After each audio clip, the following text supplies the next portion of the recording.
வாழ்த்தினாயே அதற்கு பொருள் என்ன? இது புதிய தம்பதிகள் இப்போது திருமணம் நடந்து புதிய தம்பதிகள் மஞ்சள் குங்குமத்தோடு இருக்கும்போது உன்னை தீர்க்க சுமங்கலி என்னை பவன் மாத்தினேன். சுவாமி, என் கழுத்துல தொட்டு தாலியை கட்டி எனது கணவன் உயிரோட இல்லை சாமி, உயிரோட இல்லை. உன்னுடைய கணவர் உயிரோட இல்லையா? இப்பதான் திருமணம் நடந்து புதிய தம்பதிகள் காட்சியளிக்கிறாய். என் கணவருக்கு உயிரை கொடுத்து விட்டு இந்த இடத்து விட்டு நிச்சயமா என்னால் முடியாது. படுக்கு கோயில் மட்டும்தான் என்னுடையது. உன்னுடைய கணவர் உயிர் கொடுக்க என்னால் முடியாது. முடியாது முடியாது. அப்படின்னா உயிர் வந்த பிறகு போகலாம்.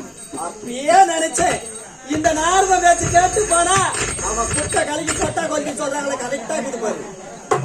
நாரதா தந்தையே புதுமையா ஒரு காட்சி காட்டுற சொல்லிட்டு ஒட்டி கலக்கி கொட்டா கொல்லிட்டு நல்லா இருக்குதா? இது நான் என்ன செய்தேன் அப்படி? அந்த பெண் வருவை என் காலை பற்றினார். தீர்க்க சுமங்கலி பவன் என்று வாழ்த்தி விட்டேன். இப்போ இது என்னுடைய கணவர் இறந்து போயிருக்கிற உயிர் கொடுக்க சொல்லி கேட்கிறாங்க. யாருக்கு? அவங்களுடைய கணவருக்கு. கணவனுக்கு? ஆமா, உயிர் கொடுக்க கேக்குறாங்க. அப்படின்னா உயிர் கொடுத்துருவாங்க. காட்டல போது வாய முடுறா. இங்க பாரு, படைக்க தொழில் மட்டும் தான் என்னுடையது. உயிர் கொடுக்க என்னால முடியாது. படைக்க மட்டும் தெரியுது. ஆமா, படைக்க தெரியுதுல. ஆமா, அப்படி எப்படி தீர்க்க சுமங்கலி பவன் அடுத்து தெரியும் உங்களுக்கு? அந்த பெண்ணை பார்க்கும்போது இப்போது திருமணம் நடந்து மஞ்சள் குங்குமத்தோடு அப்படியே திருமணம் தம்பதிகள் காட்சி விட்டாங்க. அதுக்கு தீர்க்க சுமங்கலி பவன் வாழ்த்து தெரியுதுல.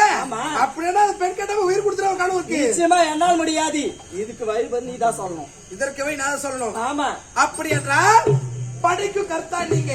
படைக்க மட்டும் தெரியும், ஆனா உயிர் கொடுக்க உண்டால முடியாது. என்னால் முடியாது. எப்பொழுது முடியாது என்று உரைத்தாயோ அப்பொழுது இந்த இடத்தில் உனக்கு வேலை என்பது கிடையாது. அதனால் அதோ பார்த்தாயோ பொன்னை மரம். ஆமா, அந்த பொன்னை மரத்தடியில் அமர்ந்து கொண்டிரு. நான் எப்பொழுது அழைக்கின்றேனோ அப்பொழுது வந்தால் போதும். அப்படியே புறப்படு போ.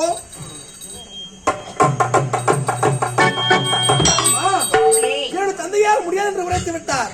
ஆனால் இன்னொருவர் இருக்கின்றார். பார்க்கடல் வாசன் பரந்தாமன். அங்கே சென்றால் அவர் அழைத்து வருகிறேன். அப்பொழுதும் உசார் என்று ஒரு வார்த்தை தான் அளிப்பேன். அவரை காலை பற்றி